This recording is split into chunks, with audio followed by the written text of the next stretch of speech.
This podcast episode has us introducing you to our BCEN and friend, Casey Green.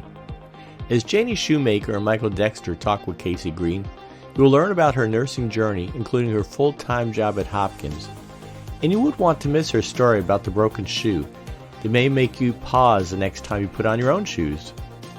This episode is called Meet Critical Care Casey.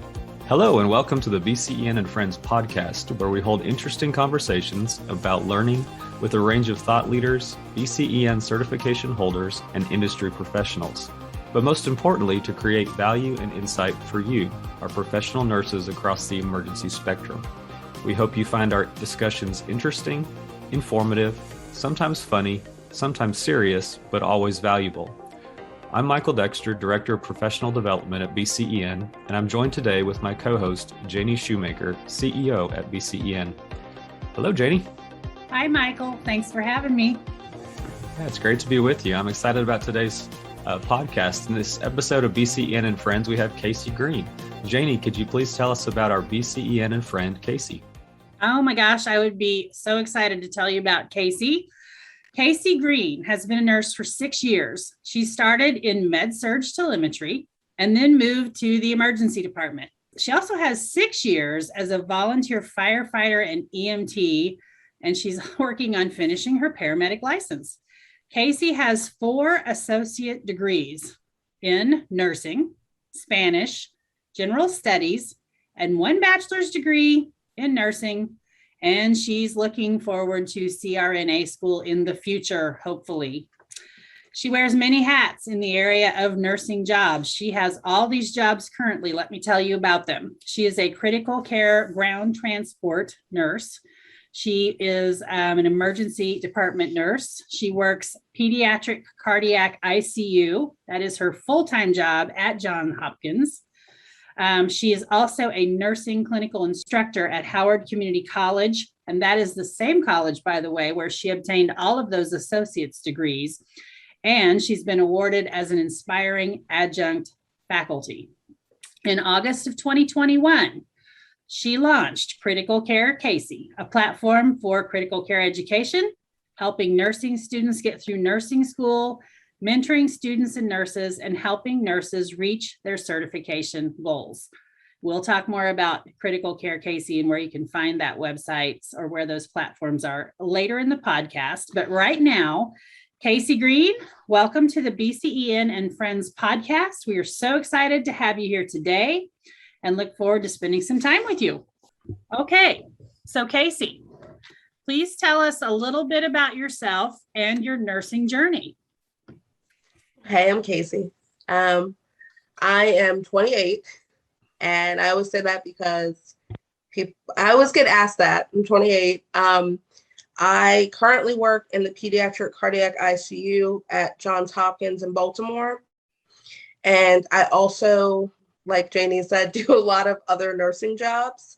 And I started out in med-surg, and my unit closed when I was a new nurse, so that is what brought me to the ER. Was very passionate about becoming an ER nurse.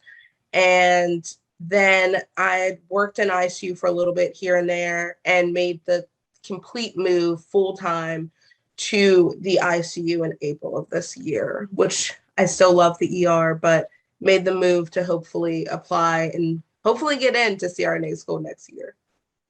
Wow, you've been really busy. Really busy. You've accomplished a lot of things in your career so far. Very impressive. Thank you. Very impressive. So you work at a very prominent, well-known healthcare system. What does it feel like to be a Hopkins nurse? For me, being a Hopkins nurse means so much because I grew up in Maryland, and Johns Hopkins has always been there.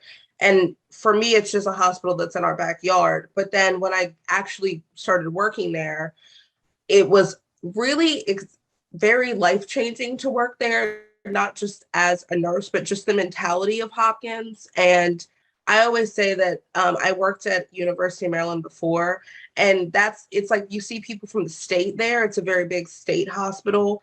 people from all over the state go there. And then at Hopkins, people from all over the world go to Hopkins. So it's been very interesting to learn about different cultures, different languages that people speak.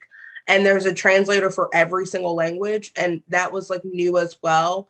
And just all the diversity that comes into Hopkins, as well as just working for an institution that, you know, you hear Hopkins on the radio, you hear Hopkins on TV, and it's just very, very forward thinking there. And that's what makes working there so great. And having the opportunity to work there. When I first got hired, they ask you like, oh, where are you from? And I said, oh, I'm from like 20 minutes away here in Columbia. And people that I asked were like, I'm from Michigan or I'm from Canada.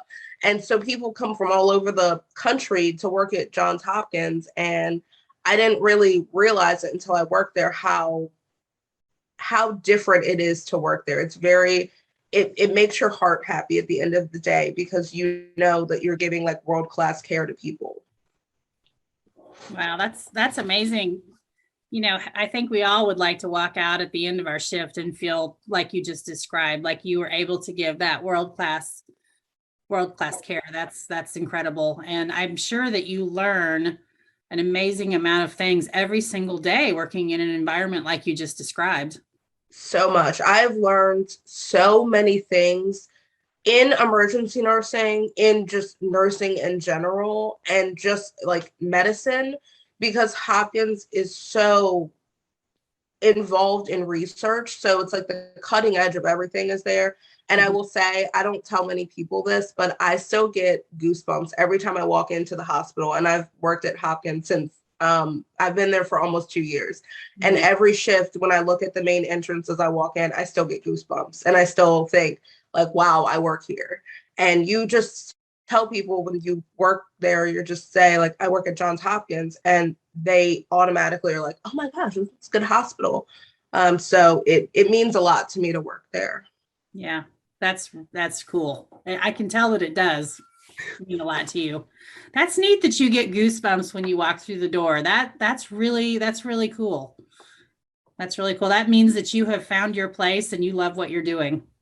Yes, even every day. Yeah.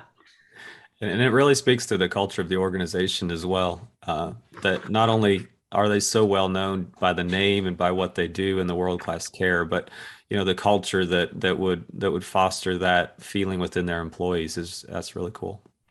Yeah. Well, Casey, you have all 5 certifications that BCEN has to offer. And on top of that, you also hold the CCRN. So that's all pretty amazing. What motivates you to be this high achiever that you are? I think for me, what motivates me the most is just, I looked at myself in 2020. I looked at myself at the beginning of the year and I said, well, this is like I'm going into ending year 5 in March. And at this point, like, what do I have? So I feel like I give good care as a nurse. I feel like I am a strong nurse. I've precepted people, but I don't have any certifications. And I had actually taken the CEN in 2016 and I failed by a point.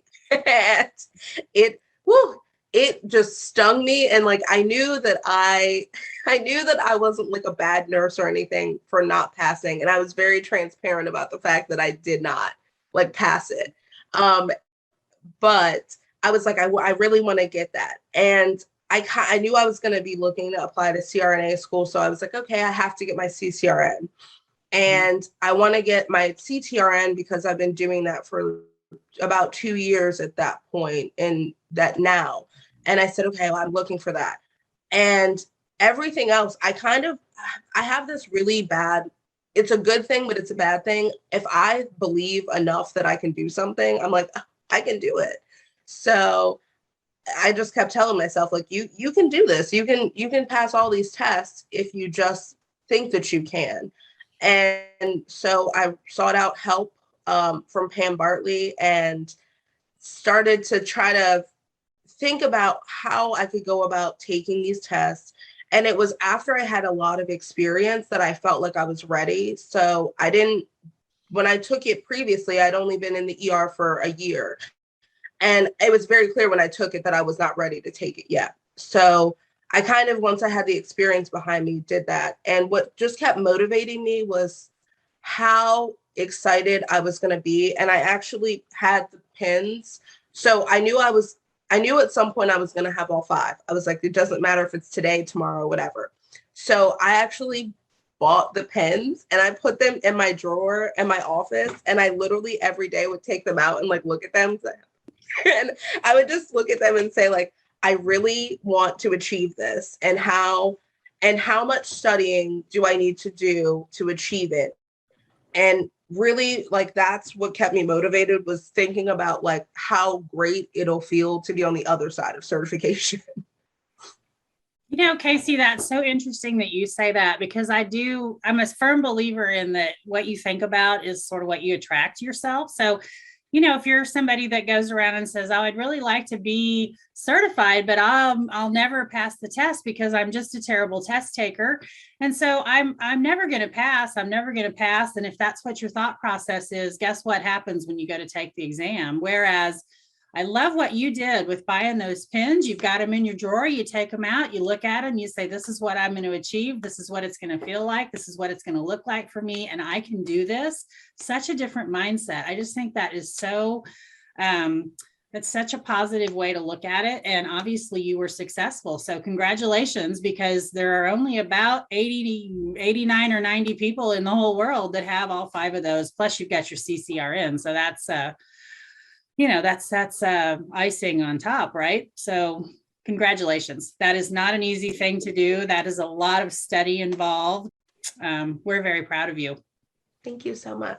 It was a lot of studying. Yes, it is a lot, and it is a lot to be proud of as well, that you, even though you had failed it that first time, that you came back and did that. So that's really cool, because I know, and I'm sure you know, a lot of nurses, they fail at one time and they're like, I'm never taking that again. It's terrible. Yes. It's tough. And to me, that's a motivator. If I fail a test, I want to go back and prove that I can do it. It's a personal thing. I want to prove to myself that I can do it. I don't need to prove it to anybody other than myself. And I think that's really cool. So congratulations again. That's a lot to be proud of.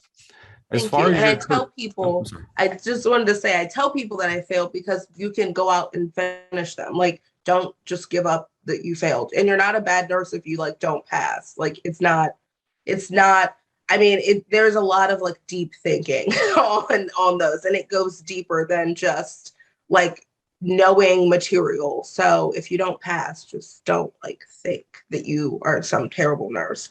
And I just tell people that now, because I think people think I just passed all of them the first time, no problem. And the CEN I took twice. Yeah, I've had people ask me before, are you just a really good test taker? How did you pass those certifications?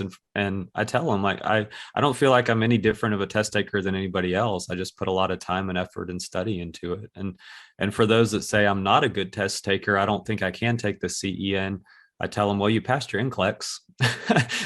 so you've passed one test already and you've done well, so you can pass another. As far as your career, I know we talked about going to CRNA school, and you obviously have accomplished a lot already in the years you've been a nurse. But do you have anything else on the horizon? Any other plans, or do you even have time to think about that right now with all you have going on? I'm a future thinker, so it's a good thing and a bad thing. I always think about as soon as I finish something, I think, what do I want to do next? So after I took the CPEN and passed, it was like, okay, this is cool. Now what? What do I want to do next? I've kind of flipped around the idea of taking the PED CCRN. I'm scheduled to take the cardiac medicine certification test at some point in time. I think I've changed it around a couple times and finished my psychomotor for paramedic. Those are like the big 3 things that I have going on. Long term is CRNA school, so I'm applying next year. And really right now, I've kind of shifted like my focus from me doing things for me to shape my career to helping other people shape their careers, from my nursing students to just nurses that have like reached out to me about like they want to take the same certifications I did or different ones too. That's completely fine. I periodically look at the list of like all the lists of certifications. So whenever people ask me, how can I be competitive for CRNA school, or just, how can I get a certification that stands out from other people? I'm like, well, did you look at the list? Because there's a lot of certifications that nobody even knows they exist. And you have the letters behind your name and people are like, what is that? And for me, that's the transport nurse. The CTRN is the one that people look at and they're like, what is that one? Because not many people have it. So I've really shifted my focus from me to others currently. Yeah, that's awesome. That's really good. And you've talked about certifications, and part of certification, as we all know, is the initial test taking part of it. But the other part is maintaining it through continuing education. And you have 6 national certifications, and that does take quite a bit of contact hours, a lot of continuous learning. So how do you as a nurse embody lifelong learning, and what is your perspective on the need to continue to be relevant with continuing education as a certified nurse? It's so important to me. I really, really, really, really, really stress the importance of like knowing what's changing. And I just learned the other day that amniotic air embolism in pregnancy changed to anaphylactoid syndrome in pregnancy. And I was like, oh, interesting name change. And then I looked at all the research behind it and I was like, oh, that's so interesting that's fueling why we changed the name. And also just on my certification journey, I kind of learned that for me to succeed, it was not about the test. So if you are not a good test taker, don't focus on like, I have to do these questions for the test. More so learning the things as you do it. So I learned a lot about ER and pediatric nursing, and I had been doing it for 5 years and now 6, but I learned so much more, that things I hadn't seen. Snakes, we don't really see snakes in Maryland. So pit vipers, we don't see them. But I learned about it and learned so much during like taking certifications. But I don't really look for the continuing education stuff that's like the bread and butter stuff. I look for the weird things that we're not talking about, or brand new like topics that it just came out topics. And I like subscribe to every single journal, and I'll look at new research that's coming out, both in ENA and Society of Trauma Nurses and the critical care transport. And even if you're somebody that's like, you don't want to sit down and take classes, subscribe to the journals when you're a member, like they add on to your membership. And I usually will bring those to work with me so that if I have any kind of downtime, or if I'm sitting and doing something and I need like a mental break for 5 minutes just to kind of peruse, I'll open them up and I learn something every shift. And I teach people at work. I'll be like, oh, did you know we're doing this now? Or I'll ask our doctors, like, what are you guys researching right now? What's like the new thing? And ask if they can send like journal articles to me. So lifelong learning is like critical, because things change. Like things have changed. When I first became a nurse, we still, and even an EMT, we still backboarded people. So we did like the full spinal precautions for people. And now it's like, we're getting them off of the backboard. And so if you're not like researching and reading and you don't understand why we're doing it, then you're behind the times. And I think to be a really good nurse, you kind of have to be up on what's new and what we're doing, because then you're challenging like what are we doing? How can we continue to be like excellent in nurses and like still advocate for our patients? Yeah, I think that's really important, and modeling that professional behavior as well as pushing for evidence-based practice in nursing care. I think the only way we're going to see some major changes in healthcare is to have more nurses like you that are pushing for that evidence-based care and those things. It's funny you brought up the backboard story. I actually when I was working as an EMT, I got in trouble one time for not putting somebody on the backboard in full spinal packaging because they were walkie-talkie, had no injuries on scene. But our protocol was if they were involved in a car accident to the full spinal packaging. And it's funny to see now how that's just totally changed. But it's also good to see that it's changed for the right reasons. So really neat. And I just want to throw in, it just warms my heart, Casey, that you are a nursing student instructor and you can start to ingrain this same kind of mindset into them, because it's so important. I mean, that's really where it has to start. So I'm really excited that your hands are on our future nurses. That is making my day right now after listening to what you just said about lifelong learning. Absolutely. Teach them early. That's right. That's right. Start them off on the right foot and they'll have a good pathway. Is there a specific patient in your career that has made a significant impact on you, on your practice, on anything that you'd like to share with the listeners? Yeah. One, it seems like it's such a like silly thing. I once had a patient homeless patient, and every ER nurse, if you're listening, you're like, oh, homeless person. And you're like, oh, it's not somebody very complex.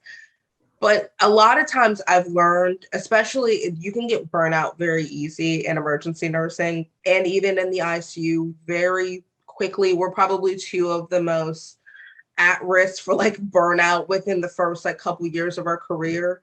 And I had a patient once, had a lighter shift. It was still heavy, but lighter shift. And I had a patient who we were discharging, homeless gentleman, lovely patient. But as he was walking out of our emergency room, his shoe broke. And it seems like silly, but for him, it was like his last really important possession that he had from before he was homeless. And he was very upset about it. And I got him like new shoes that were from like our donation closet.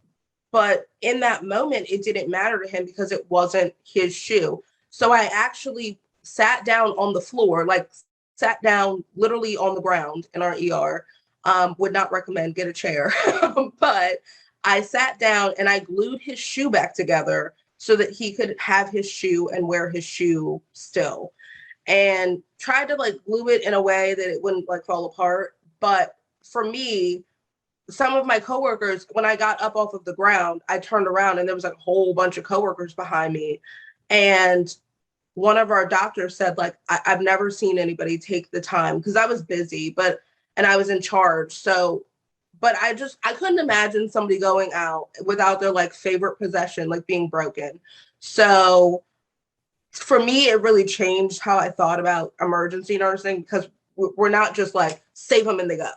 And sometimes it is gluing somebody's shoe back together. And sometimes, you're holding, we fight the Reaper, kind of like, oh, that's what people think about ER nursing, but it's more than that. Like, yes, we would love healthcare to be great and wonderful, but, we do things like gluing somebody's shoe back together. And he cried and I started to cry and other people in the unit were crying and we were just a big blubber fest. But for me, it changed how I cared for people, because I realized it's not always about saving people's lives. It's not like the metric of like how you care for somebody. And we, a lot of times in the ER, sometimes we forget to care for people.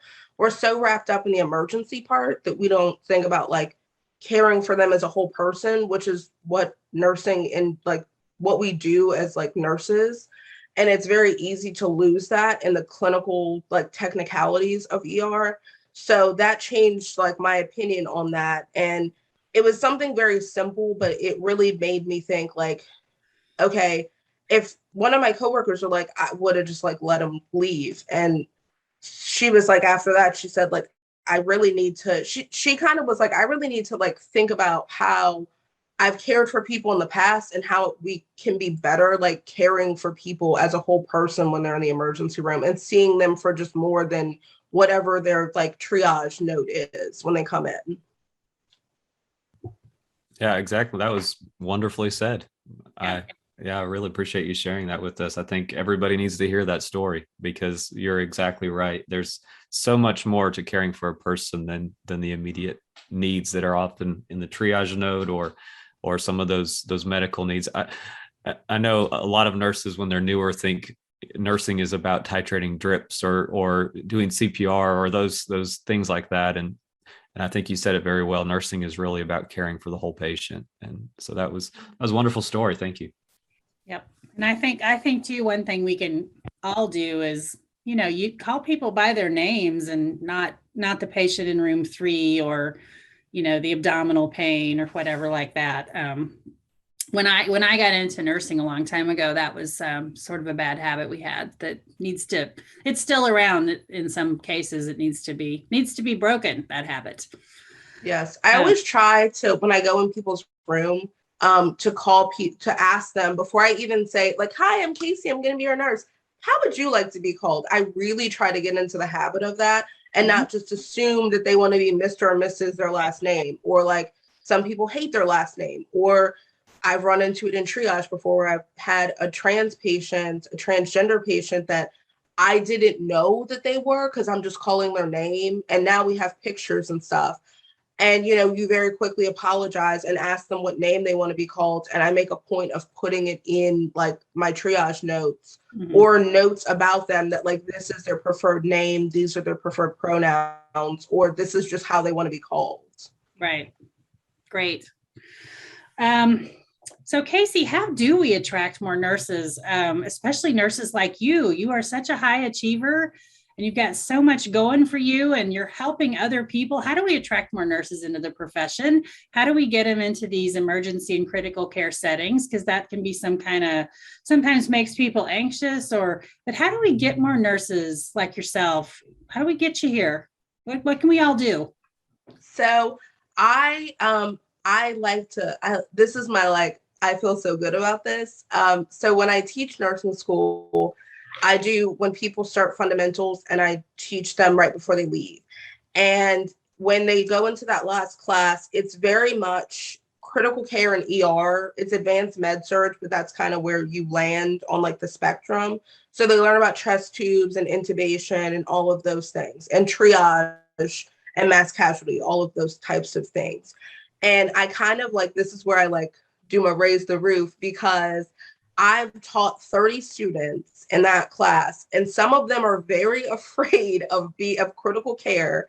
And I think that if you expose them to it early, meaning at clinical, we go and we see the ER, we see the ICU. They're not doing anything. They're just looking, and you're telling them what's going on. And you kind of explain it to them there's no on any other specialty. There's no hating on any other specialty, but I have a special place in my heart for all aspects of critical care and ER. But I kind of take them around and show them what we do, explain how we do it.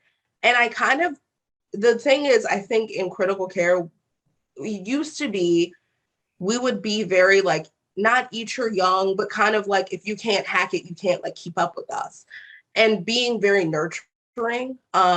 And that I feel when you're very you're part of the team from day one, it keeps people interested in it. And you feel you're a part of the ER team or the critical care team.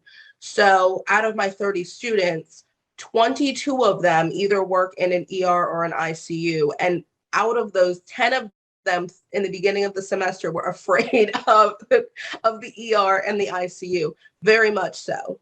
But I also think networking and mentoring is really important too. So if people are very interested in it, that we don't tell them oh, you have to do med surg for a year first. Med surg is great. I did that. I had 6 people and I learned how to prioritize and do things very quickly because you have a lot of people.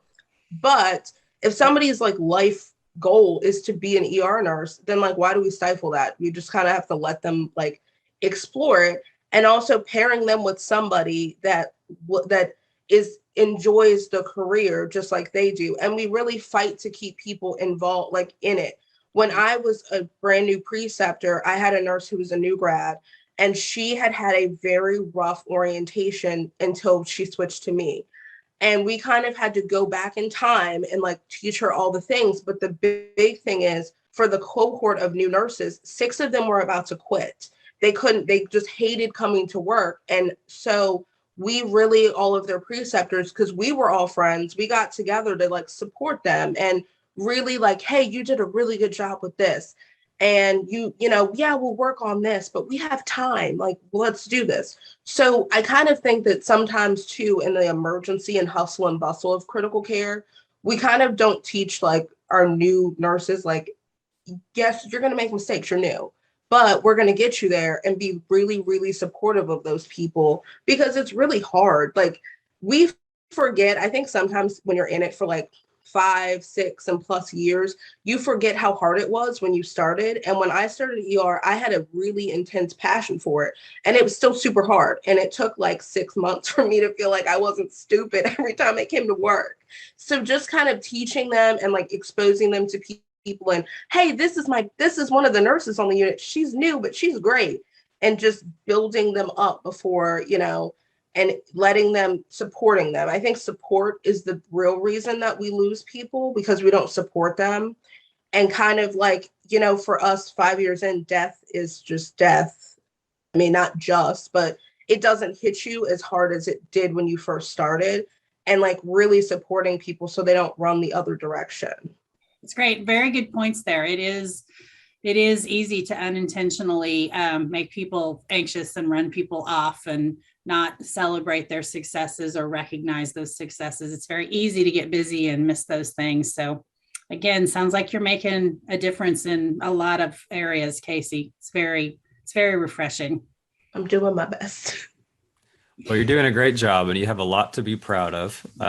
These next few questions are what we call rapid fire questions that we like to ask everybody. And so the first one, if you were not a nurse, if you were not doing what you're doing now, what would you be doing? I would either be a firefighter paramedic, or I would be a chemist. A chemist. Okay. I love chemistry. Cool. I have 3 categories on the next one here. And if you would like to skip over any of them, just say skip. But the first one is, what is your favorite book? It's actually called The 7 Deadly Sins by Corey Taylor. He's the lead singer of Slipknot. It's my favorite book. Okay. And what about your favorite movie? My favorite movie. Ooh, it's probably, oh my gosh, the name just escaped me, but oh my gosh, it's about the scientist that helped NASA, the 4 Black scientists that helped. Yes, thank you, Hidden Figures. Whew. Yes, it's an excellent movie. I had it and it went away that fast. Yep. I really thought you were going to skip that one, because I don't know how in the world you have time to watch any movie. So I'm surprised you have a favorite one. You're so busy. What about your favorite song? My favorite song, I don't have a favorite, but kind of anything. So people will see me and not believe it, but I like Slipknot. That's my favorite band. So anything by Slipknot is my favorite. All right. If our audience would like to follow you online, what social media platforms are you on? So I have everything. The best place to reach me if you have like questions, or if you just want to follow me and have like education stuff, is Instagram. My Instagram's HeyKCG. I have a Critical Care Casey Instagram, but the HeyKCG is the better to reach me on. You can ask me anything, and I open it up for people on the weekends to ask me anything that they want, and I respond back. And I'm on LinkedIn and Facebook. It's just Casey Green. Just look me up. And you can also feel free to add me on either, because again, any questions you have about the profession, about the journey, just me as a person, I don't care. You can email me, you can ask me as well. And you can follow me there. Okay, great. And again, that Instagram is HeyKC, CASEY, and then G, HeyKCG. One thing I meant to ask you earlier is, do you have any hobbies? Do you have any hobbies or interests? So it's interesting, because I realized recently that I don't have any hobbies that don't have to do with medicine. So, or like firefighting. So that's my big hobby, is firefighting and doing EMT. Not really a hobby though. But one of the other hobbies that my husband and I have gotten into is doing like leather working. And when I had surgery, my husband's mom taught me how to crochet. So I've been making like little scarves and blankets because I'm not any good to make anything else. Hey, that's good though. It's neat. If any of our listeners would like to find any more information about Casey, you can find it in the description page of this podcast. I want to take this time to thank Casey Green for joining us for this episode of BCEN and Friends. So thank you, Casey. Thank you for sharing your time. We really appreciate it. It's been fun and entertaining and engaging. Thank you for having me.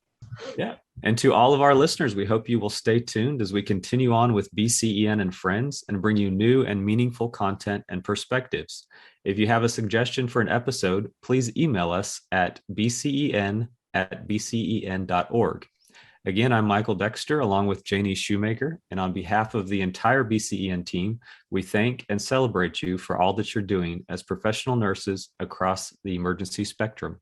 Until next time.